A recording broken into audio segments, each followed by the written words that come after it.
এখানে উচ্ছেদের প্রশ্নই আসে না। উচ্ছেদের বিষয়টা আরও পরে, উচ্ছেদ হবেই না, এখানে সেন্টেন্সটা হবে পুনর্বাসন। এখানে একটা আতঙ্ক তৈরি করেছে কেউ যে একটা আতঙ্ক তৈরি করে যে সরকারের যে উদ্যোগটা, যে ওদের যারা ইতিপূর্বে মানে গৃহহারা হয়েছিল তাদেরকে পুনর্বাসনের জন্য যে ফ্ল্যাটগুলি তৈরি করা হয়েছে, সেই ফ্ল্যাটে যে বা যারা যেতে চাচ্ছে এবং যারা যেতে চাচ্ছে না, দুইটা গ্রুপের মধ্যে মানে এখানে একটা কনসেপ্ট বা একটা প্রবলেম ক্রিয়েট করে রেখেছে। এই যে যারা এখানে আজকে আসে, আমরা কিন্তু কারো ফোর্সফুলি কোনো তালিকা করি নাই। এখানে উচ্ছেদের প্রশ্নই আসে না। উচ্ছেদের বিষয়টা আরও পরে, উচ্ছেদ হবেই না, এখানে সেন্টেন্সটা হবে পুনর্বাসন। আপনাদের কাছে আমরা বলছি এটা ছিল পুনর্বাসন প্রকল্প এবং এই প্রকল্পটা 2011 সাল থেকে।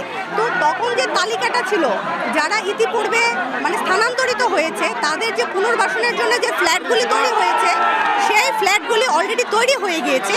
সেই ফ্ল্যাটগুলি মানে লোকজন ওঠার জন্য উপযোগী। সেই পুনর্বাসনের জন্যই আমরা কিন্তু একটা তালিকা প্রণয়নের নির্দেশনা ছিল সরকারি পক্ষ থেকে। তো যারা তালিকা দিতে চাচ্ছে না তাদের বিষয়টা তো আলাদা।